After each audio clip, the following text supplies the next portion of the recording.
We're here on RealAgriculture.com for another edition of the Beef Market Update with Ann Dunford. Welcome today, Ann. Hi, Sean. And last Friday, we had the Alberta Saskatchewan Cattle on Feed report come out. What's it telling us? We're all very interested to see this report because basically the bulk of our yearling placements get placed in August and September. So this report provided us with the September placement numbers. So it was kind of good to put that picture together. First of all, overall October 1 inventory in feed yards in the two provinces. And remember, this is finishing feed yards. So if with the current forage situation, we could maybe argue there's more cattle on background lots. But anyways, this story is for finishing feedlots. Numbers were up 4% on October 1. Compared to the 10 year, so you're going to say, well, just a second, how we've been talking about smaller numbers all along. How we get with up 4, and we've been up for the last several months. Yeah, you're one step ahead of me. Well, okay, well, that's why I was pre-thinking the question.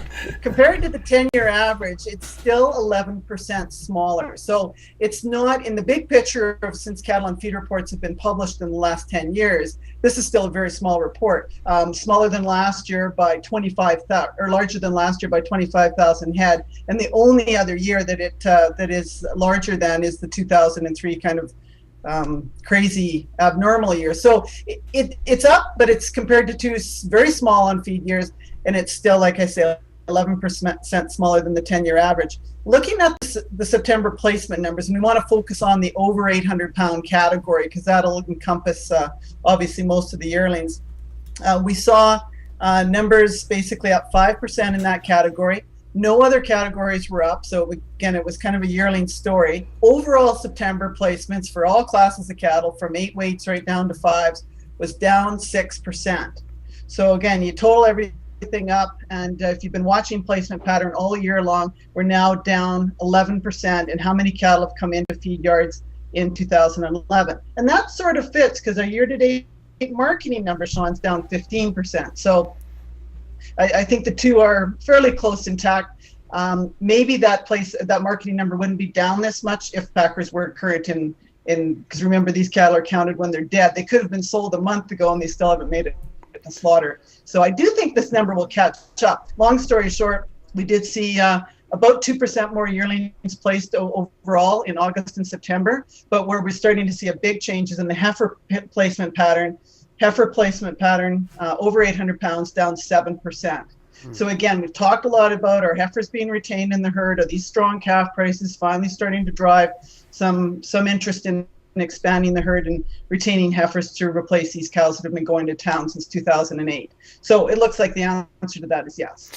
Well, does any of these placement numbers, as far as we have way less cattle on feed, does that have anything to do with the trade imbalance that you want to talk about?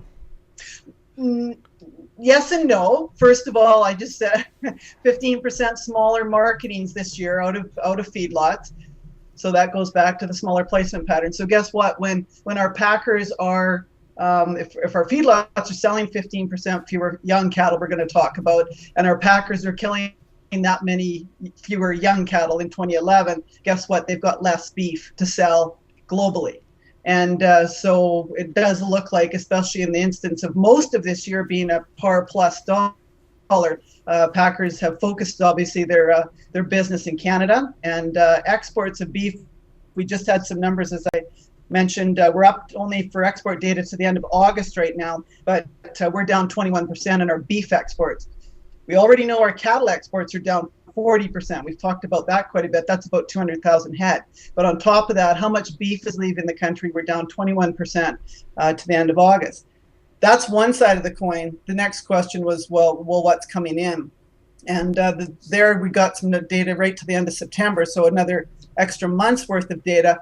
We're up 32% on imports. Holy. Okay. Down 20 some on exports, up 30 some on exports, up 30 some on imports. And our net trade balance is now probably the narrowest that, and I've only looked at just the recent few years, but for example, if you look at our net trade balance today, it's only about 51,000 tons in favor of exports. Last year, we ended up 242,000 tons. We're eating a lot more U.S. beef than we used to. Well, that's most certainly what, and the U.S. is the biggest market for imports. U.S. is actually up 34%. so far this year. So that's where the beef's coming from.